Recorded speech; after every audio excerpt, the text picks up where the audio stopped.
what is independent film for you? Try to keep my comments towards contemporary definitions. Am I okay just to talk this way?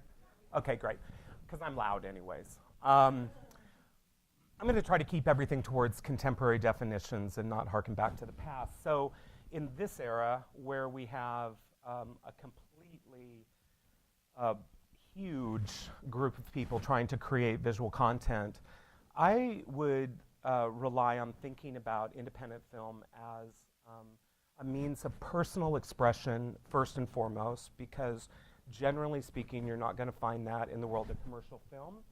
You're not going to find that in the world of television either. Most personally realized projects will come from this end.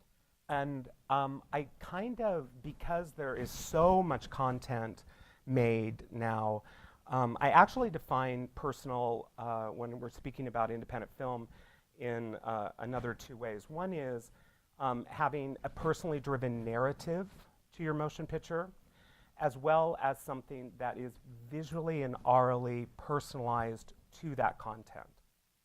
So if you're an emerging filmmaker in this era and you are all about independent film, you've got to have both of those. So we have to begin the process of moving beyond very simple storytelling that might include things like constantly structured films that center around performance and dialogue.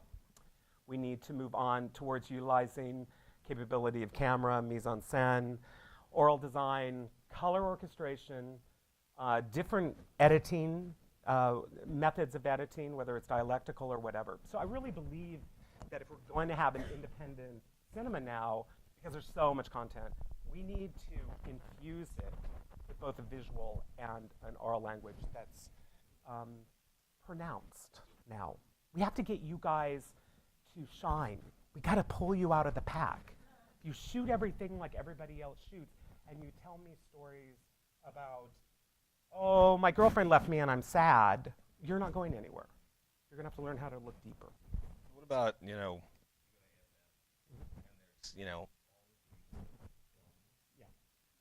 that are made independently of studios, their finance and how they're put together, and very few of those would fall under the description that you just. How do you describe those? The films at AFM? Those kinds of genre films and stuff that's not necessarily very creatively ambitious, but they're still being made. Sure. How would I describe those? Where would they fit in the universe of what you just described? Well, for me, if you guys don't know it, I'm a former festival programmer. I'm the co-creator and former programming director of Los Angeles Film Festival. And my attention is always towards the artist, but I actually believe that there's a lot of fertile ground in making genre cinema. But again, I still rely on that same thing. If you're going to make a standardized, independently made vampire film, you're going to have some trouble unless you've really got something going for you, because there's so much of that form of content out there. So I think that's a different people that want to be, with that kind of more pure,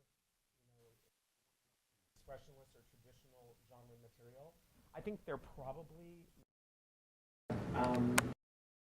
within the safeguard of what would lead you towards television or commercial play. Yeah. But I like talking to artists because I think it's a faster way to get to where you want to go. Yeah. So there's the stuff that exists in independent film. Anything anyone's sort of doing outside the studio system on their own. And then there's the type of independent film you need to be making to sustain yourself as an independent filmmaker, for people to be able to recognize you, to see you, to care about your work. Absolutely. That's a different conversation than just describing all the things that could be independent film. Cable, that independent film. It's not aspiring to anything more than gold. So, as a universe in which we all want to exist in,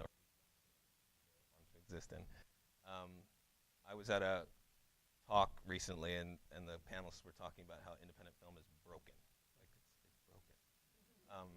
And I had a problem with that because I feel like it's always been broken.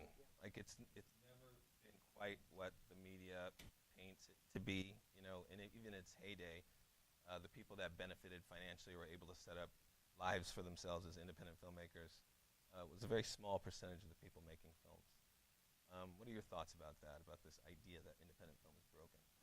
I think in the minds of a lot of filmmakers who don't necessarily follow what has happened to independent filmmaking, you know, it is. I think it is a little bit broken in those minds. But the process is, I think it's educating people to understand that independent film is also in an incredible transition period. And it's transitioning because A, there's so much content, but B, we make films entirely different than we did all those years ago. You know, we have different kinds of camera, we edit different, we have all of this extra stuff. So I think that instead of just referring to it as broken, I think it's evolving.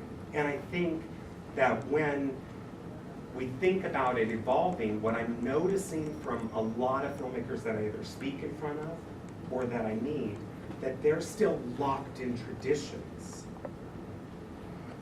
And I can explain what a tradition is, but locked in a tradition that is very outdated.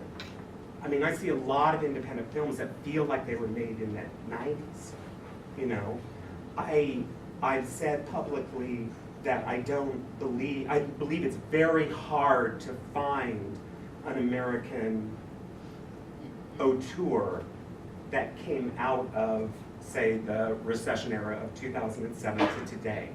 We don't see, still when we think about independent film, we think about Jarmusch, we think about Todd Haynes, we think about all these people from the 80s and 90s, you know, and I think that there has been something that's lost, but I think the filmmakers are still thinking, oh, if I make my film and I play it at Sundance, I'm gonna get $1 million deal, and I think that is a really, really extraordinarily limited way of thinking and taking care of your film babies. You gotta start the process of moving beyond that to where we are now and start realizing the viability that can actually come from having the internet at your disposal for distribution. Can you define, you said the traditions. What are those traditions that we need to get away from? I think, first and foremost, you know, I think for me, it comes back to the way in which, and I know this sounds really plain, but the way in which Facebook and social media teaches us to be very conscious about being liked and making content that our friends will like. And I think before we had Facebook and all that, we did find a way to have a personal way of making a motion picture.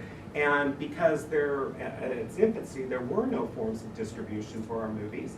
There were barely any festivals. That's how old I am.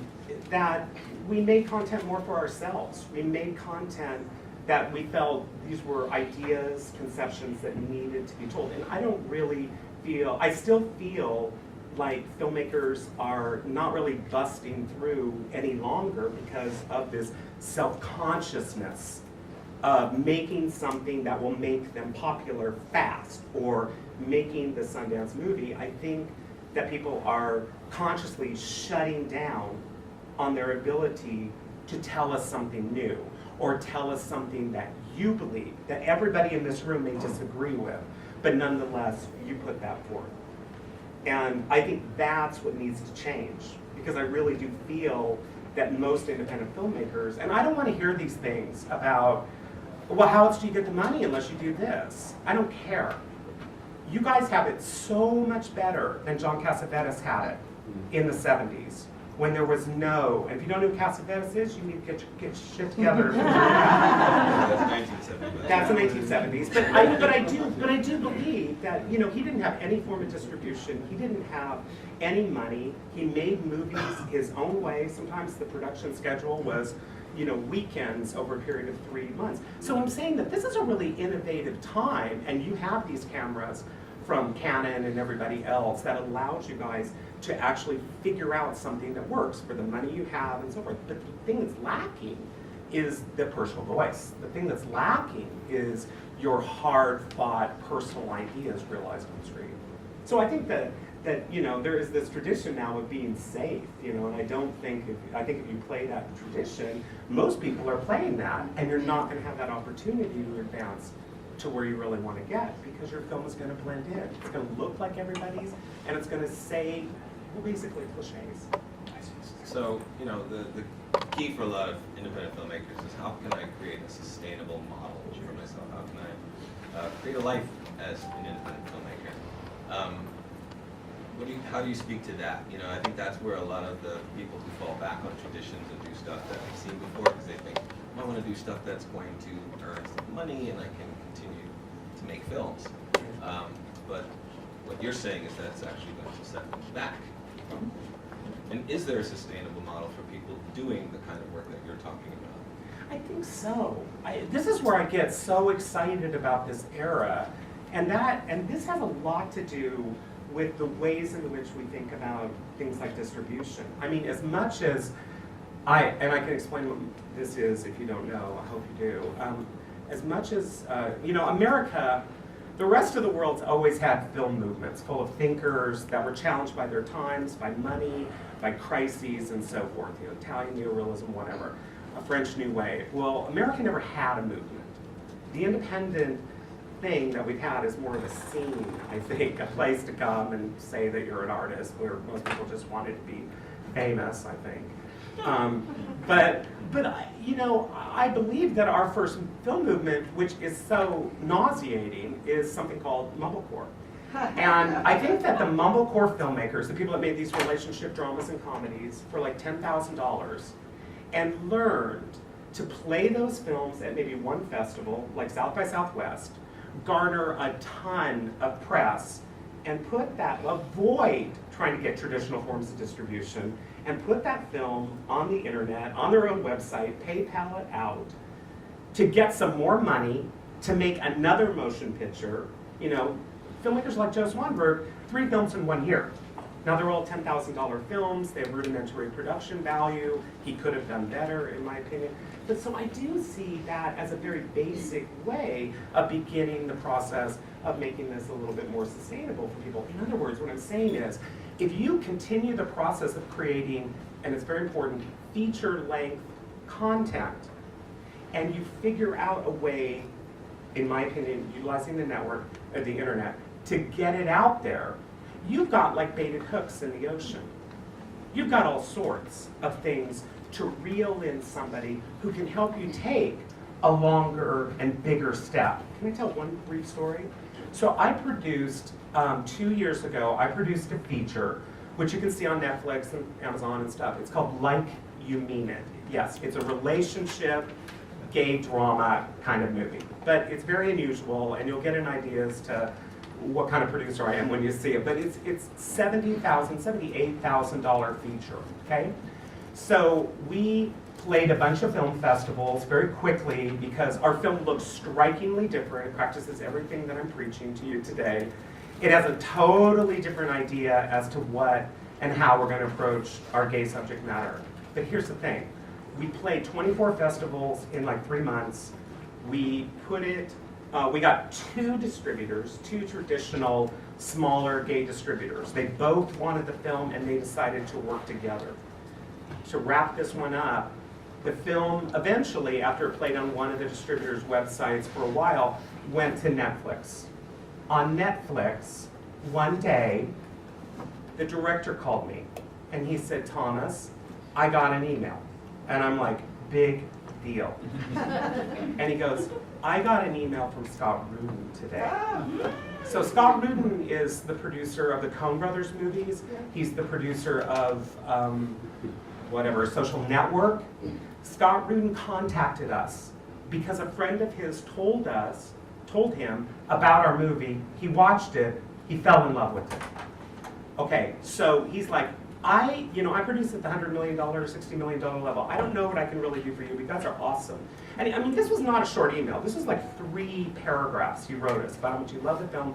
How can I help you out? Now, I know you're all probably sitting there going, "Oh, big deal, lucky Thomas. You know, he's a public speaker. He got lucky. You know, whatever." But you know what? This has now happened to me 3 times with 3 different directors.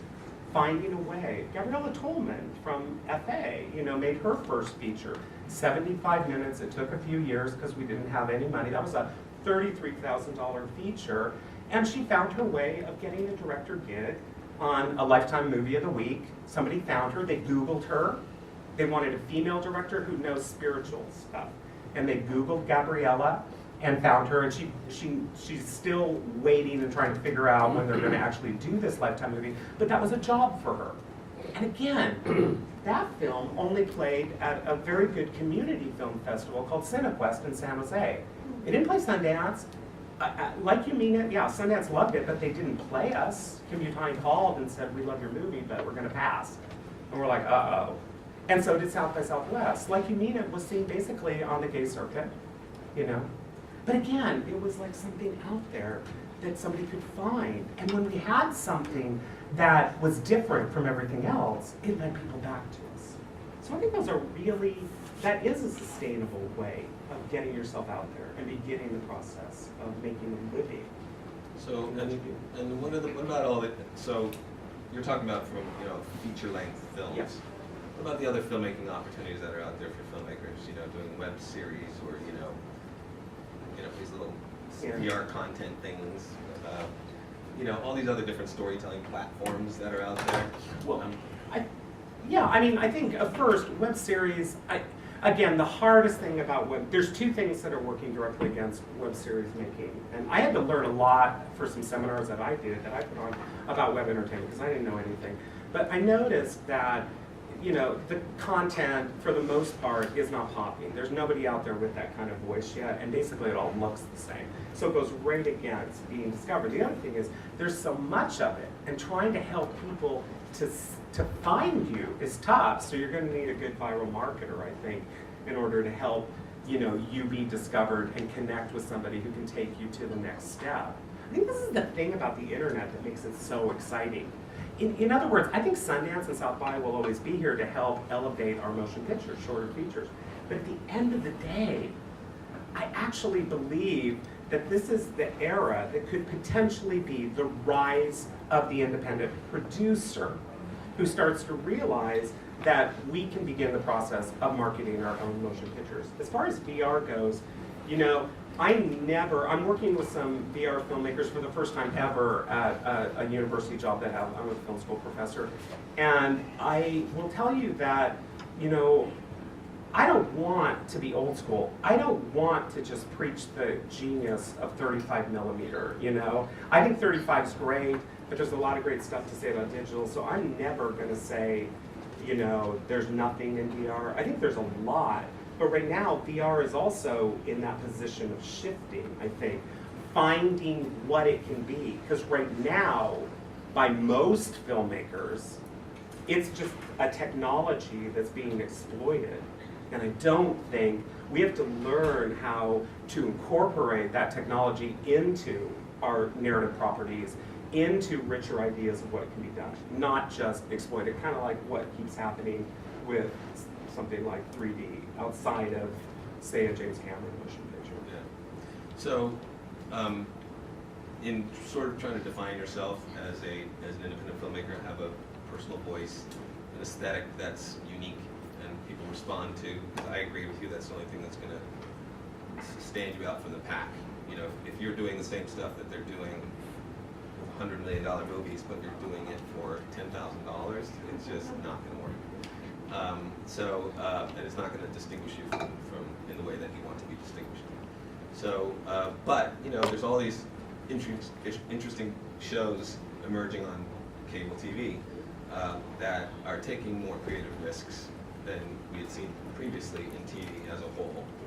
How do you think that's impacting the way independent filmmakers are telling their stories? Because a lot of the stories that are being told on cable are sort of the domain of independent film for a long time. It seems like, how do you distinguish yourself from that sort of material doing, a feature-length independent film? Yeah. Well, the first thing would be, and this comes from one of the producers of The Americans, is one of my clients, and it's David Woods. And David has taught me over and over that in order to really get going in the world of television. As much as you want to dream, like I used to, that it's so big, that it's got to have room for me and my great ideas, it's not. It's very political. So I do believe, and David is the one who instructed me, that if you want to get involved in the world of television, it does begin by making that first feature. I mean, this is the, it's a god-awful mess, but this is the Lena Dunham model, okay, to getting on television. But I think the thing that hasn't really crystallized yet, again, I feel like the desire towards television, because everybody's talking about it, and it really is, and I never thought I'd see this in my lifetime, but I would say this is the golden era of television ever. Formerly it would have been the 1950s, I always say that kind of stuff. But I do think it's that fertile ground, but these mediums are entirely different. And I think that for independent film to continue to survive, it has to kind of do what was happening when television first rose in the 50s, which is movies, our independent cinema, has to react against what it is. You know what I mean? So, you know, when you really watch television, it is a lot of story, and it's some character. And some of the great shows eventually develop an extraordinary character. But in cinema, we don't necessarily have that time. So what I keep seeing, and by the way, I mean, you know, it's the only blessing that some spirit has given me. But when every once in a while, I get these little vibes of where this is all going. And I keep watching independent cinema, and I'm starting to notice a reaction to television. And that's that the story part of independent filmmaking is getting smaller. That's the reaction to television shows, which have this ability to work out storylines and lots of characters, lots more added actor expense and so forth over a long period of time. But I'm noticing that cinema is actually, you know, getting to be less about story. Just check out The Beguiled, Sofia Coppola's film, or check out, it's got to be, if it's not my favorite film of the year, it will be by the end of this. It's a film called A Ghost Story that's in theaters right now, or something that I contributed to, which is Beach Rats, which just hit theaters this week, Eliza Hittman's film.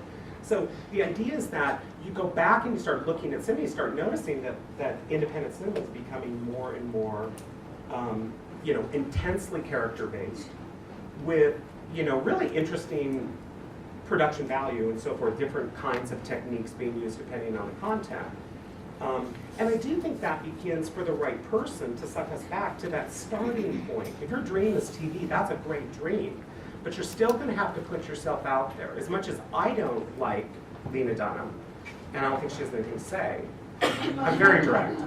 I do think that at that moment in time, talking about fat girls and being naked on screen and stuff like that was something that captured people's attention. And she did it, you know, relatively well, which helps her to take that next step towards television. But I haven't answered the question. I mean, you did. Well, You're lying. Here's what I'm believing. You know, it's a different form of storytelling. Right. It's a longer period of time in one viewing. And it is but performance and dialogue based. Yes. For the most part. Yeah, and the television has a lot of dialogue, has a lot of story, has a lot of, and it's just always going to be that way. It's just the way it's, where with an independent film, there's a little more room for poetry, and you're holding the audience's attention for a specific period of time, and like, you know, what is it, 90 minutes roughly. But you don't need to go beyond the bounds of that period that you're spending with them. So you can take some creative risks, and you can add poetry to your storytelling that it's difficult, that doesn't translate as well on, you know, TV screen, although people with TV screens now, or movie theaters. Right. You know. Did you hear about Coppola? No. Coppola, my favorite, Coppola's new dream, which nobody in this town will read, apparently. I mean, one of my clients is at Wayne Morris Endeavor, so don't tell anybody I told you this, but Coppola has an 870-page script about an Italian family, and he wants to do it for theaters. Because he got this idea, if everybody likes to stay at home and binge watch TV all the time, why wouldn't they? Being that I'm Coppola, being that I know everything about Italia, Italy, and maybe the mafia or Italian families, why wouldn't they go to the cinema like once a month to see the next part of a movie instead of this thing where a movie gets released every year or whatever? That's like, he's always been that way. He's always been this thinker. So in a weird way, this is where we get into this really exciting terrain of like, television, you're taking our audience? Well, we can do it too. So it's kind of awesome. But nobody in town will read the script. And he has 5 counting. It's interesting in theory, but then there's the, getting people out of their house. Like that's part of the pull of television. It's Coppola. Yeah, maybe for Coppola, yeah. So You need to work at William Morris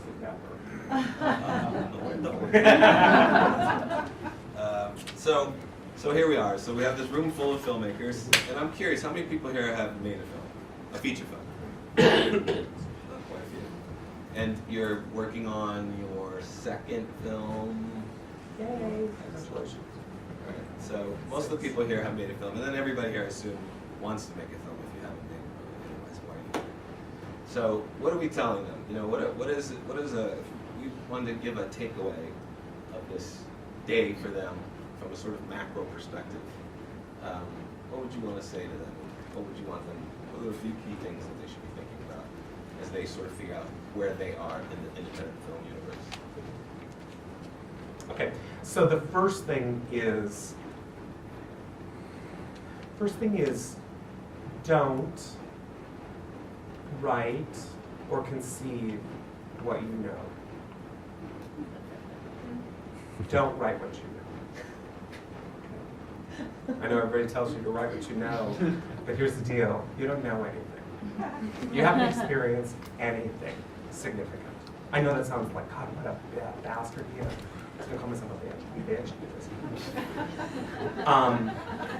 But the only time that something takes on great measure is when it's something that we don't know, that we avoid, that scares us, but it haunts us and it follows us.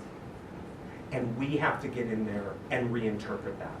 So even if it is a moment from your life and you've never bothered because you're scared, to actually dig in and find what's there, that's going to lead to a great motion picture. Because it's how you feel.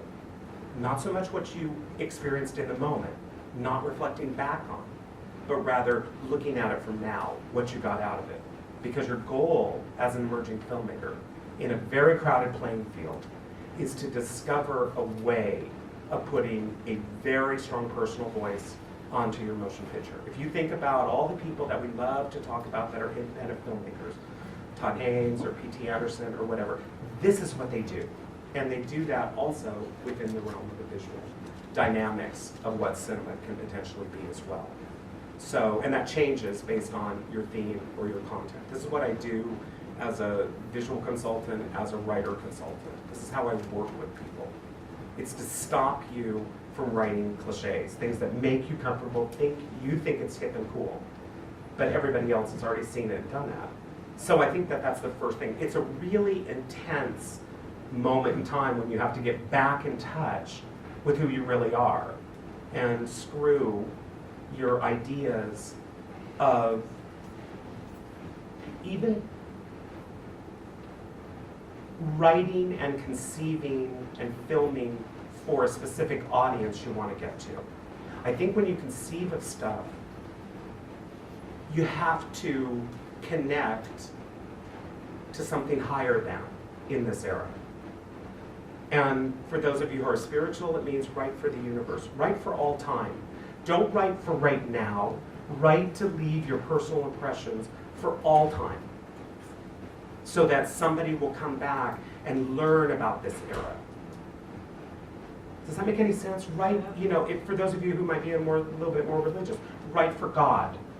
But don't write for your friends. This is where you dig down deeper and you find that personal realization. And I think that that's what this era needs, because we have all the technology to help us. This is the cheapest time ever to be able to make a motion picture is right now. And now you have a way of getting content out there if you want. I'm not saying give up on your dreams of Sundance, but when Sundance doesn't work out, it's not over yet. And don't try to make a film for Sundance. Make it for something that's beyond you. And you can do this even as a comedy, I think, or a horror film, or whatever genre that you're passionate about. So I think it's an era that needs to get honest with itself.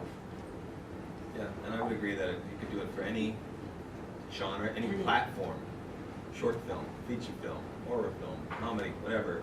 You're looking for what you personally have to offer creatively, and you got to dig for that. I mean, this really dates me, but before I knew I was a consultant, I was the consultant on Blair Witch Project, the original one. And I will tell you that everybody looked at them like they were nuts. Because you guys probably don't know this, but they made Blair Witch a horror film at a time when horror was not in style. It was like trash. Festivals didn't play horror films. But they created a horror film, and they came up with an idea that a horror film could actually be a horror film without the monster in it. You never see the monster. That's like revolutionary thinking, you know, when you start thinking about it. So I think it's for any genre. I love every genre of cinema, but I'm really tired of this postmodern interest in pastiching and copying what has come before. Because it just frustrates the filmmaker when those films don't go anywhere. They don't, and you know, we can all bitch and complain about what Sundance does, but there's a lot of really great work at a festival like Sundance. But let's not even make that our goal at first. Let's just make our goal really getting serious with what we need to say, you know? And again, I also think that because everybody's on a budget, we also have to, you know, think a little bit like a producer.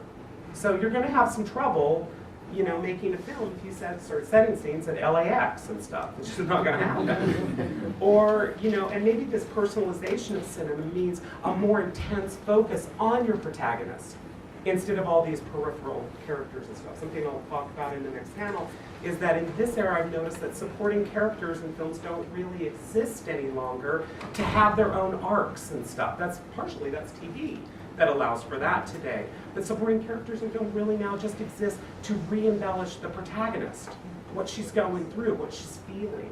So there's a way to reduce the number of even actors and begin that process of focusing us more intensely. What we really need is to get back in touch as a community and begin the process of actually going to see films, not going to a festival to network, but rather to go to learn as to what's going on in cinema now so that you can do your own spin on it. We only have a couple of minutes for some comments or questions if anybody has personally. So what would you recommend to producers, aspiring independent producers? First and foremost, it is, I believe, and I know this sounds really awful, but I would pick up a book, and the book is Think Outside the Box Office by John Reese, which you probably all know if you've hung out at FA, because I know John spoke here. And the book's getting a little bit older now, but it's a terrific book that helps you to understand how to virally market motion pictures. Because I really do believe the first step, outside of having that really good written property that you're really passionate about as a producer, I think your absolute first step is to start the process of becoming what John describes as a POM, which is a producer of marketing. Because I think you have to start the foundations, even before the film goes into production, of actually connecting with different kinds of potential audience bases that could be out there. People you want to, when the film is done, let them know. This could be anything from lists of bloggers you make up to whoever you could throw a link once your film is finding a platform like Amazon or Netflix or whatever, where everybody can get access to it. You don't really need this if you're still on the festival circuit. But I think that becomes like a foundational, step in that. The other thing for a producer, I'm a creative producer, and I know in America nobody allows us to use those words, and there's lots of films that I've actually contributed to that I don't have the producer credit on.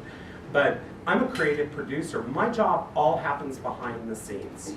It's from the written property to the pre-visualization of the motion picture, where I'm sitting there with the DP and the director asking the questions. What, are you just going to shoot master shot, reverse shot all day? Are we going to work with mise en scène? You know, what are we going to do? Into the editing, and finally into the actual, you know, sound mix and the launch of the motion picture. So I think it's a, you know, more involved, if you're passionate about being creative as a producer and, you know, and maybe you want to raise some money as well, or start dividing out these tasks of marketing, creative, and financing. And the other thing is suggesting to your directors that there are different processes by which a film can be made. Help them to understand. I'm producing a feature. I was telling Donna, I'm producing a feature. It goes into production on October 1st.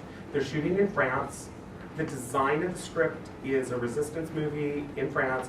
The first 2/3 is all the money we have. We're shooting that first 2/3 over a 4-week schedule in France, 1944, and then ironically, because of how the property is designed, film picks up in 1989 when our female protagonist is 80 years old and something else happens in her life. So we have to go through a recasting situation. The goal is, this is how I get when it's creative. Let's go ahead, we got the money. Let's shoot this first 2/3 of our picture.